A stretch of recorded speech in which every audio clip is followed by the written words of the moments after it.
میرے ساتھ آج موجود ہیں پروفیسر ڈاکٹر محمد علی کریمی صاحب۔ اللہ تعالیٰ نے ان کے سینے کو جس طرح علم کی روشنی سے منور کیا ہے اور ان کی زبان میں جو تاثیر رکھی ہے، سبحان اللہ، یہ نہیں کہ میں ان کے قریب بیٹھا ہوں، نہیں، میں نے اہل علم کی محافل میں ہمیشہ بیٹھنا اپنے لیے سعادت سمجھا ہے، اور میرے لیے یہ بڑی سعادت ہے کہ ڈاکٹر محمد علی کریمی صاحب سے جب بھی ملاقات ہوئی، بے شک مختصر ملاقاتیں، بہت کچھ سیکھنے کو ملا۔ سب سے پہلے تو ڈاکٹر محمد علی کریمی صاحب، سمجھنے کی ضرورت یہ ہے کہ خطبہ کیا ہے۔ بسم اللہ الرحمن الرحیم ولا تازر وازرۃ وزر اخری، صدق اللہ العظیم۔ خطبہ در حقیقت اسلام کی تعلیمات کے اندر ایک اہم ترین کردار رکھتا ہے۔ نبی کریم صلی اللہ تعالی علیہ وسلم نے جس وقت اعلان نبوت فرمایا، اس وقت بھی تمام رؤسائے قریش کو بلا کر آقا علیہ الصلوۃ والسلام نے وسیع و بلیغ خطبہ ارشاد فرمایا۔ ابتدائے اسلام سے لے کر اسلام کے تکمیل تک جتنے بھی مقامات ہیں، خواہ وہ آقا دو جہاں صلی اللہ تعالی علیہ وسلم آپ کی انفرادی خوبیاں ہیں، نبی کریم صلی اللہ علیہ وسلم کے اجتماعی معاملات ہیں، سرکار دو عالم علیہ الصلوۃ والسلام کسی غزوے کے مقام پر، مسجد نبوی کے منبر پر سرکار دو عالم علیہ الصلوۃ والسلام اونٹنی پہ جلوہ فرما ہیں، تو سرکار دو عالم علیہ الصلوۃ والسلام خطبات کے ذریعے لوگوں کے دلوں کی طرف اسلام کے پیغام کو منتقل فرما رہے ہیں۔ خطبات کی اہمیت کا اندازہ اس بات سے لگائیے کہ نبی کریم صلی اللہ تعالی علیہ وسلم نے جس طرح خطبات کو جمعے کے موقع پر، عیدین کے موقع پر، حج کے موقع پر، غزوات کے موقع پر اور جتنے بھی اہم ترین معاملات آئے، اس میں جب خطبات ارشاد فرمائے، خواہ وہ بدر کا میدان ہے یا احد کا میدان ہے یا عرفات کا میدان ہے، تو یہ ساری کی ساری تعلیمات نبوی صلی اللہ تعالی علیہ وسلم ہیں، جن کی روشنی میں نبی کریم صلی اللہ تعالی علیہ وسلم وہ اعلیٰ ترین کلام امت کو عطا فرما رہے تھے، جو آج تک ہمارے لیے بہترین زندگی گزارنے کا ممد و معاون ہے۔ خطبات مختلف مقامات پہ دیے جاتے ہیں، جیسے نکاح ہوتا ہے تو بھی خطبہ دیا جاتا ہے۔ نبی کریم صلی اللہ علیہ وسلم کا نکاح ہوا، حضرت ابو طالب وہاں خطبہ ارشاد فرما رہے ہیں۔ سرکار دو عالم علیہ الصلوۃ والسلام اعلان نبوت فرما رہے ہیں، خطبات ارشاد کیے جا رہے ہیں۔ نبی کریم صلی اللہ علیہ وسلم جس وقت ہجرت کے بعد مدینہ منورہ میں آئے تو منبر پہ کھڑے ہو کر سرکار نے خطبہ ارشاد فرمایا۔ عیدین کا موقع ہو، آقا علیہ الصلوۃ والسلام نماز کے بعد خطبہ ارشاد فرما رہے ہیں۔ حج کا موقع ہو، میدان عرفات میں خطبہ ذکر کیا جا رہا ہے۔ تو یہ خطبات کی اسلام میں بہت اہمیت ہے، اس کی بہت ہی فضیلت ہے، یہ خیر و برکت کا وہ عمل ہے جس کی وجہ سے اللہ تعالیٰ کسی ملک پر، کسی قوم پر اپنی رحمتوں کا نزول فرماتا ہے، اور یہ باعث رحمت ہوتے ہیں، یہ باعث زحمت نہیں ہوتے۔ اور یہاں شومی قسمت سے کہنا پڑتا ہے، آج یہ الفاظ سننے میں آتے ہیں کہ دو خطبے اکٹھے ہو جائے تو حکومت پہ بھاری ہوتے ہیں، حکومت کے لیے جو ہے اس کے لیے پریشانی کا معاملہ بن جاتا ہے۔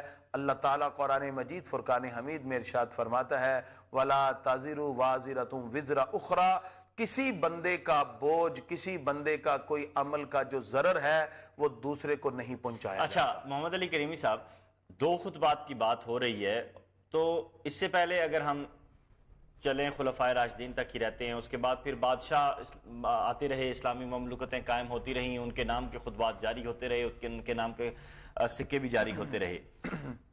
یہ پہلے بتائیے گا کہ ایک اسلامی ریاست میں ایک ہی خلیفہ یا ایک ہی بادشاہ وقت کے نام کا خطبہ جاری ہونا کیوں ضروری ہے؟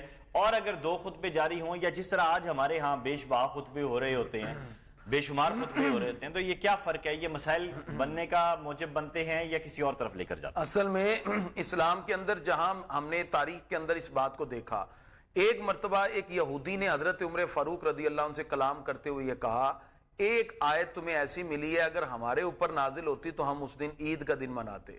تو وہ آیت کیا ہے؟ اليوم اکملت لکم دینکم واتممت علیکم نعمتی ورضیت لکم الاسلام دینا۔ یہ آیت اللہ تعالیٰ نے اختتام پہ نازل فرمائی کہ آج دن مکمل ہو گیا اور تمہارے لیے دین اسلام کو پسند کر لیا۔ اور اللہ تعالیٰ نے ارشاد فرمایا ہم نے اسلام کو تمہارے لیے بطور دین پسند کیا ہے۔ جس وقت یہودی نے کہا کہ اگر یہ آیت ہمیں ملتی تو ہم عید کا دن مناتے، عمر فاروق فرماتے ہیں جس دن ہمیں یہ آیت ملی ہے ہم نے اس دن دو عیدیں منائی ہیں، دو عیدیں۔ آپ فرماتے ہیں اس دن جمعے کا دن بھی تھا اور اس دن سرکار یوم عرفہ کے دن عرفہ کے میدان میں کھڑے ہو کر خطبہ بھی ارشاد فرما رہے تھے. تو فرمایا وہ ہمارے لیے 2 عیدیں تھیں. تو جمعہ بھی جس طرح مسلمانوں کے لیے عید کا دن ہوتا ہے، پھر یوم عرفہ میں آقا علیہ الصلوۃ والسلام نے خطبہ ارشاد فرمایا. یہ 2 عیدوں کا جمع ہو جانا، 2 خطبوں کا جمع ہو جانا، آقا دو جہاں صلی اللہ تعالی علیہ وسلم کا یہ خطبہ ارشاد فرمانا حضرت عمر فاروق رضی اللہ تعالیٰ عنہ کے اس قول سے پتہ چلتا ہے کہ یہ مسلمانوں کے لیے خیر و برکت کی علامت ہے. یہ بات بالکل ٹھیک ہے، لیکن سوال یہاں یہ پیدا ہوتا ہے کہ جیسے آج جوہر ٹاؤن میں کی مسجد ہے فار ایگزامپل، اس میں جو خطبہ ہے وہ اور ہو رہا ہے، جو ماڈل ٹاؤن کی مسجد ہے اس میں اور ہو رہا ہے، اسلام آباد میں اور ہو رہا ہے، کراچی میں اور ہو رہا ہے، جبکہ ہم اسلامی تاریخ میں دیکھتے ہیں تو ایک ہی امیر المومنین ہے اور ان کے نام کا خطبہ پڑھا جا رہا ہے. اس کے اندر اصل میں فرق کیا ہے؟ جی ہمارے ہاں اور اس دور میں تھوڑا سا فرق ہے، چونکہ ایک تو اس میں صرف ایک ہی خطبہ تھا، ہمارے ہاں 2 خطبے ہیں، پہلے اردو کا ہوتا ہے پھر عربی کا ہوتا ہے. اچھا، اس میں یہ بھی ذرا بتائیے گا کہ اس وقت بھی تمام مساجد میں جو مفتیان کرام تھے، جو علماء کرام تھے، وہ ایک ہی موضوع پہ خطبہ دیتے تھے یا موضوعات بھی مختلف ہوتے تھے؟ نہیں، موضوعات میں تبدیلی ہوتی تھی، چونکہ یہ 23 لاکھ مربع میل تک ایک رات میں خطبات کا پہنچ جانا یہ ممکن ہی نہیں ہے. وہاں کے جو گورنر ہوتے تھے وہاں وہ اصلاح فرمایا کرتے تھے، لیکن وہاں بھی جو قاضی وقت ہیں، جو علماء ہیں، جو مفتیان کرام ہیں، وہ وقت کے تناظر کے مطابق اپنے اپنے موضوعات کا انتخاب کر کے گفتگو کیا کرتے تھے. اور اس میں اسلام نے یہ نہیں کہا کہ آپ ایک ہی خطبہ یا ایک ہی ٹاپک یا ایک ہی موضوع ہر طرف کریں. اسلام نے ہمیں اس میں فیسلٹیز دی ہیں، آپ جیسے چاہیں وقت کے تناظر کے مطابق گفتگو کریں. ممکن ہے ایک علاقے کے اندر اخلاقی طور پر تنازل ہے تو اس اخلاقی تنزل کو دور کرنے کے لیے وہاں اخلاقی طور پر گفتگو کی ضرورت ہے، وہاں اخلاقی بات کی جائے.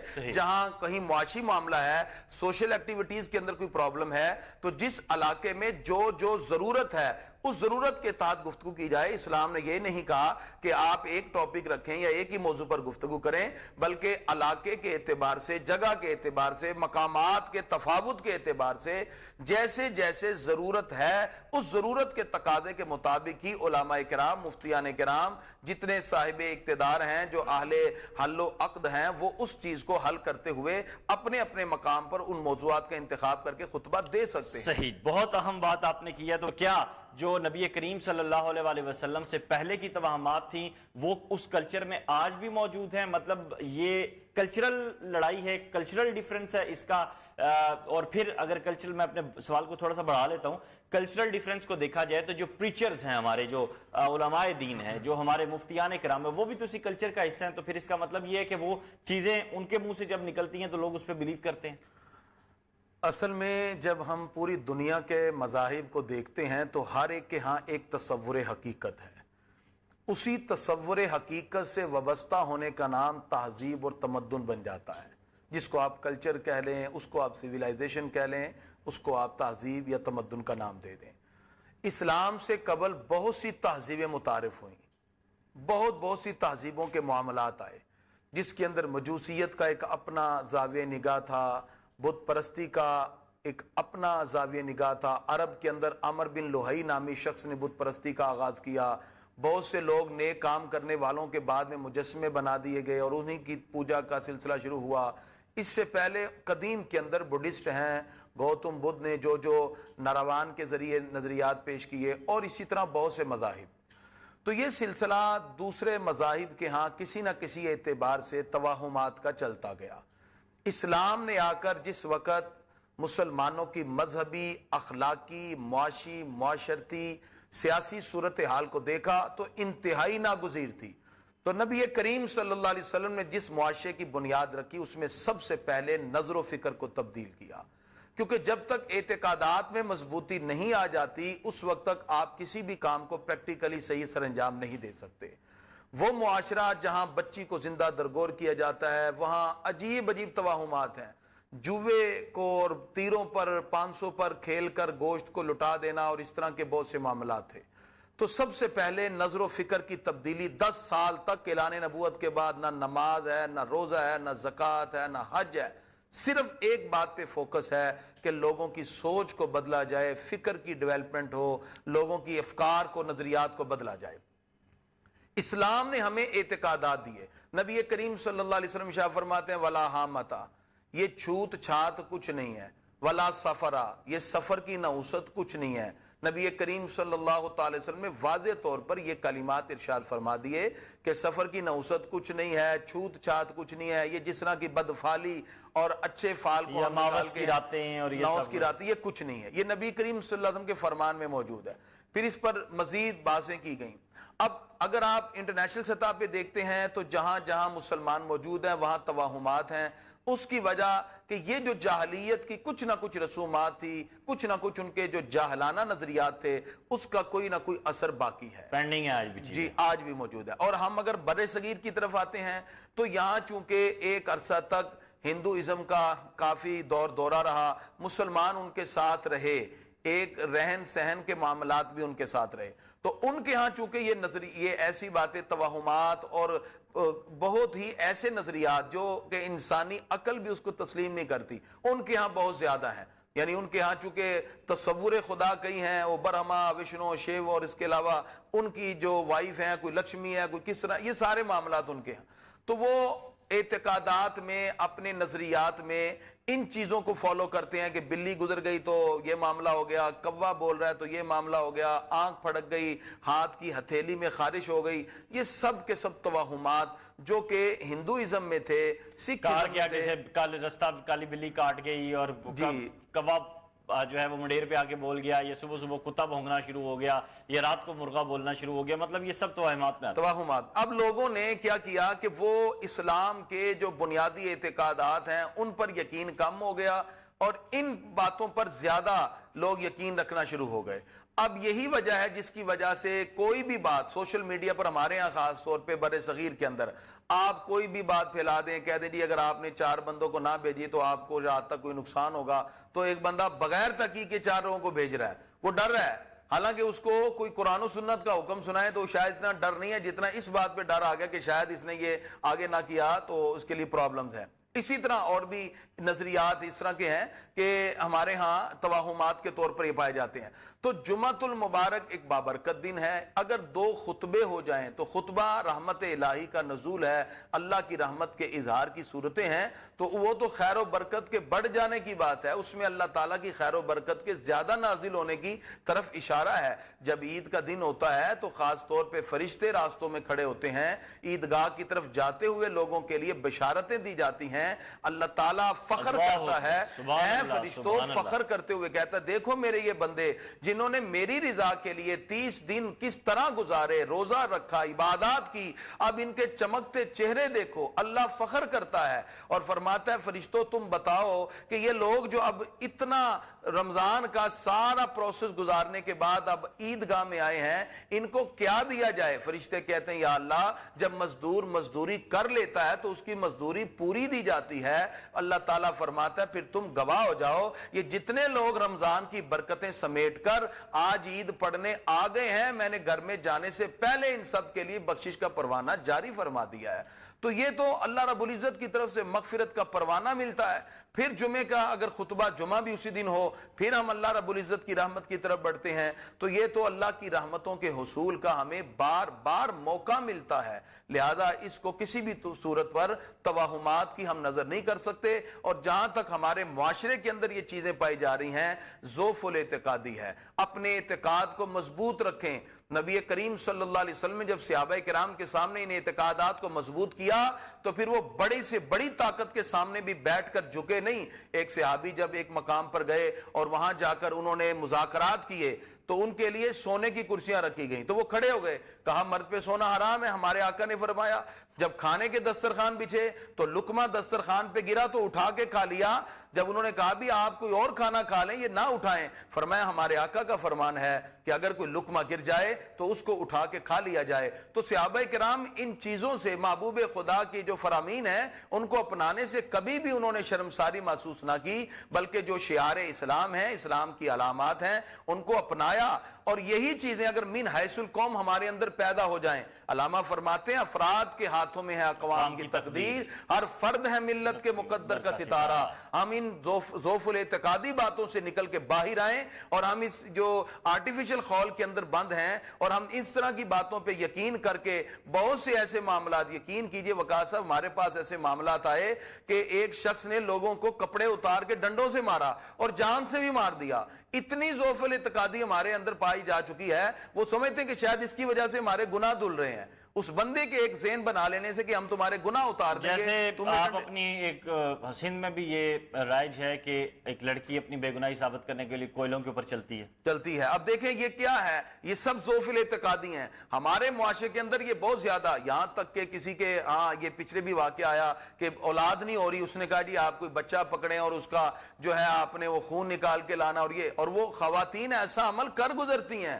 تو کتنے گھروں کے چراغ جو ہیں وہ گل ہو گئے, اور کتنے ہی ایسے معاملات ہمارے سامنے آئے جس کی وجہ سے ذوف الاعتقادی ہے صرف یہ کہ لوگوں نے بڑے سے بڑا ایکشن بھی لے لیا. نعوذ باللہ قرآن پاک کے بارے میں آیا کہ آپ اس کو رکھ کے اس کے اوپر بیٹھ کے نہائیں. ہمارے یہ قریب نعوذ باللہ من ذالک. تو صرف اولاد کے اصول کے لیے عورت نے یہ کام بھی کر دکھایا. تو یہ ساری ذوف الاعتقادی ہے, قبروں پہ جانا اور وہاں سے جا کے کچھ چیزیں نکال کے لانا اور اس کے اوپر پھر پڑھائیاں کرنا, یہ ذوف الاعتقادی ہے. اسلام نے اس کی سختی سے ممانعت فرمائی ہے. جمعے کا خطبہ, عید کا خطبہ اکٹھے ایک دن میں ہو تو اللہ کی رحمت بڑھ جاتی ہے, نزول رحمت کا اضافہ ہوگا. یہ کبھی بھی زحمت نہیں بلکہ رحمت ہی رحمت ہے. صحیح, اس پہ مزید بات کرتے ہیں. اور اس کے ساتھ ساتھ پہلے ہم یہ دیکھتے تھے کہ جو بادشاہانہ وقت ہوتے تھے, جو سربراہانہ مملکت ہوتے تھے, ان کے نام کے خطبات جاری ہوتے تھے. آج نہیں ہے, ایسا کیوں نہیں ہے, اس پہ بات کرتے ہیں. آپ کچھ کہنا چاہ رہے ہیں؟ میں یہاں یہ عرض کرنا چاہتا ہوں کہ خلافت کا ایک مقدس ترین لفظ, اس کو آج کل کے وزیر اعظم پہ نہیں بولا جا سکتا. امیر المومنین کا ایک مقام اور مرتبہ ہے. قرآن پاک میں اللہ تعالیٰ نے واضح کیا ہے, جب ابراہیم علیہ السلام کو اللہ نے عظمتیں عطا فرمائی, انی جاعلک للناس اماما, تو آپ نے عرض کی ومن ذریتی, میری اولاد میں. تو اللہ فرماتا لا ینال عہد الظالمین, کہ جو ظالم ہوں گے ان کو میرا یہ عہد نہیں پہنچے گا, جو فاسق ہوں گے ان کو یہ عہد نہیں پہنچے گا. ہمارا جو نظام ہے وہ بڑا الٹ ہے وقاص صاحب. آج یہاں چھوٹے سے محکمے میں بھرتی کے لیے میٹرک کم از کم شرط ہے, لیکن پاکستان کے سب سے بڑے ادارے میں اس وقت بھرتیاں ہو رہی ہیں. تعلیم کی کوئی کسی قسم کی قدغن نہیں لگائی گئی. آج کہاں ہے این ٹی ایس, کہاں ہے پنجاب پبلک سروس کمیشن اور سندھ پبلک سروس کمیشن, جو لوگوں کو کسی نہ کسی اعتبار سے جانچنے کے بعد سیٹوں پر بٹھاتے ہیں. چاہیے تو یہ تھا کہ آج اس معاشرے کے اندر وہ لوگ جو تعلیم یافتہ تھے ان کو پارلیمنٹ میں لایا جاتا, لیکن آج جو سب سے بڑا زانی, شرابی, چور, ڈکیت ہے, وہی سب سے بڑا حکمران کا دعویٰ بھی کرتے ہوئے میدان عمل میں آتا ہے. دکھ سے کہنا پڑتا ہے ڈاکٹر عبد القدیر خان بھی آج ایک جاہل کو اپنا ووٹ کاسٹ کرنے پر مجبور ہے. کیوں؟ اس لیے کہ سسٹم, نظام الٹ ہے. ڈیموکریسی کو ہم یہ برا نہیں کہتے, جمہوریت کو برا نہیں کہتے, لیکن اس کا نظام تو آپ بہتر لائیں. اگر اس کے تحت بھی اگر آپ کسی شخص کا انتخاب کرتے ہیں جو واقعی مسلمانوں کے امیر بننے کا اہل ہو, تو یقیناً پھر ہماری محبتیں, عقیدتیں اس کے ساتھ اسی انداز میں ہوں گی, اور پھر خطبہ میں نام بھی آئے گا. عمل سے باہری ہوتی ہیں. صحیح, عمل سے باہری ہوتی ہیں. خطیب کی کیا ذمہ داریاں ہوتی ہیں اور خطیب جو ہے وہ معاشرے میں کیسے تبدیلی لا سکتا ہے؟ صحیح جی, پروفیسر ڈاکٹر محمد علی کریمی صاحب. اللہ تعالیٰ نے قرآن میں ارشاد فرمایا ان اللہ لا یغیر ما بقوم حتی یغیروا ما بانفسہم. اللہ کبھی بھی اس قوم کی حالت کو نہیں بدلتا جب تک کہ وہ خود اپنی حالت کو نہ بدلیں, جس کو علامہ اقبال فرماتے ہیں افراد کے ہاتھوں میں ہے اقوام کی تقدیر, ہر فرد ہے ملت کے مقدر کا ستارہ.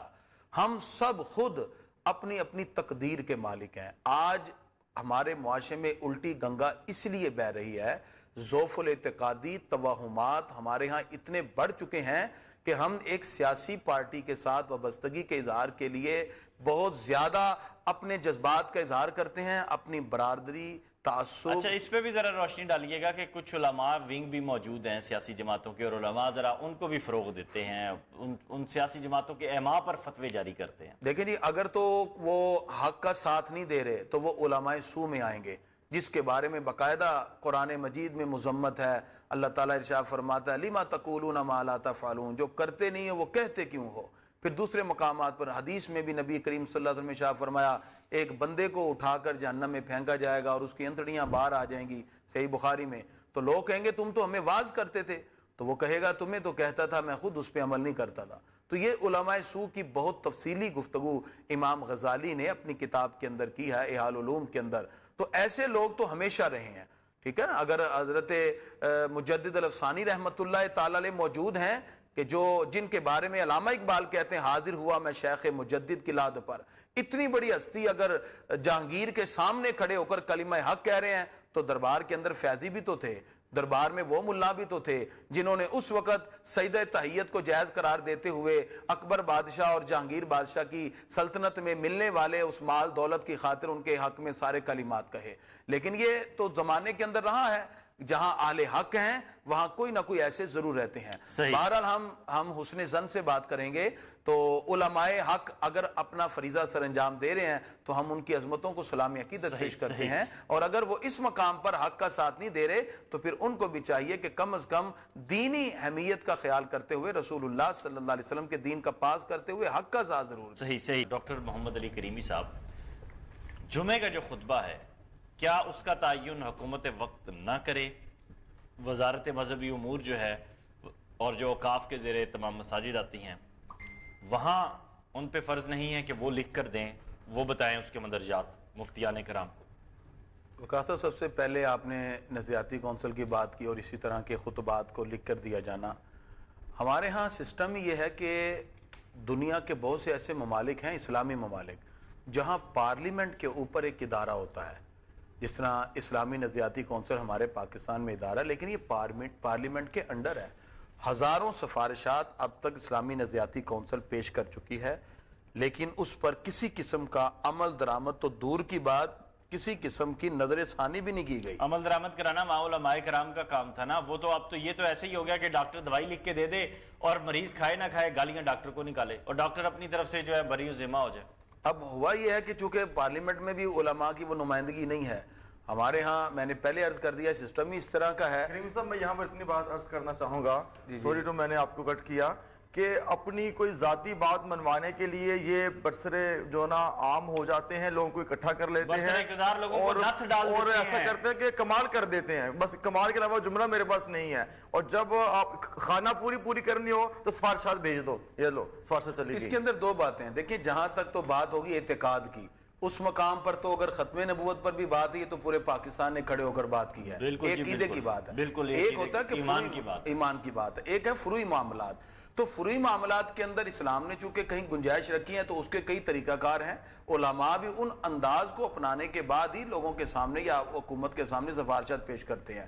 ہونا یہ چاہیے تھا کہ پارلیمنٹ جو بل پاس کرے اس کے بعد پھر وہ اسلامی نظریاتی کونسل کے پاس جائے۔ جیسے میں نے کہا کئی اسلامی ممالک کا میں حوالہ دے سکتا ہوں کہ جہاں پارلیمنٹ کے اوپر یہ ایک ادارہ ہے جو پارلیمنٹ سے پاس ہونے والے قانون کو شرعی تناظر میں دیکھتا ہے اور پھر اس کی امپلیمنٹیشن۔ وہاں لوگ میرٹ پہ آتے ہیں کریمی صاحب، یہ بات بھی آپ اب یہاں میرٹ پہ ہم سب کو مل کر ہی ایسی کنڈیشن بنانی ہے، یہ بات میں پہلے کر چکا ہوں۔ اب چہرے بدل رہے ہیں، ایک پارٹی چھوڑ کے دوسری پارٹی میں آگے، دوسری سے تیسری میں چلے گئے، چہرے تو وہی ہیں، وہ دوسری پارٹی سے الیکٹ ہو کے پھر آ رہے ہیں، بات پھر وہیں کی وہیں رہی۔ تو لوگوں کے اندر میرٹ آپ چلیں گے تو پھر ریزلٹ ہمارے سامنے یہی آئیں گے۔ تو اس لیے میرٹ کی ضرورت ہے، ہمارے اس نظام کو شفاف بنانے کی ضرورت ہے۔ ہمارے ہاں جو کچھ نہ کچھ انتخابی اصلاحات کے حوالے سے چیزیں الیکشن کمیشن نے شامل کی تھیں، اس کو اس مرتبہ نکال دیا گیا ہے، اور اب وہ چیزیں امانت داری کی چیزیں ختم ہو گئی ہیں۔ آج ایک عام ادارے کے اندر بندہ جب بھرتی ہوتا ہے، اگر اس کے اوپر پرچہ ہوا ہے، FIR کٹی ہے، تو اس کو اس ادارے کے اندر حکومت باقاعدہ طور پر جو ہے وہ کسی بھی طور پہ سیٹ پہ نہیں بیٹھنے دیتی، اس منصب کو، اس کے تقاضوں کو پورا کرنے کے لیے اس کو وہاں سے نکال دیا جاتا ہے۔ تو اگر آج ایک عام سیٹ پر بیٹھنے والے شخص کے لیے یہ لازم ہے کہ اس کے اوپر کوئی ایسی FIR نہ کٹی ہو، وہ صادق الامین کے اندر آئے، لیکن ہمارے ہاں پارلیمنٹ جو سب سے بڑا ادارہ ہے، وہاں جو سب سے بڑا کرپٹ ترین شخص ہوتا ہے، وہ طاقت کی بلبوتے پر، وہ پیسے کے بلبوتے پر آج اس سیٹ پر بیٹھتا ہے، اور پھر وہاں جب بیٹھ کر قانون سازی ہوتی ہے پھر ایسے ہی نظام آئے گا ہمارے سامنے جو ہمارے سامنے ہے کہ ہمارے ہاں چونکہ توہمات کے ساتھ ساتھ ضعف الاعتقادی اتنی ہے، پھر پولیٹیکل پارٹیوں سے وابستگی کچھ اس طرح ہو چکی ہیں جس میں ہمارے مفادات بھی شامل ہیں، اور چونکہ انسان کسی نہ کسی چیز صحیح، کا لالچی صحیح۔ تو ہے، تو لہذا ان مفادات کے پیش نظر ہم سب کو اپنی ذمہ داری حمیت کا بھی احساس ہونا چاہیے، اور ان تمام توہمات کو چھوڑ کر، ضعف الاعتقادی کو چھوڑ کر ہمیں اسلام کے فنڈامنٹل بلیف کو اپنانا چاہیے۔ یہ ہماری کامیابی کی سب سے بڑی دلیل ہے۔ ناظرین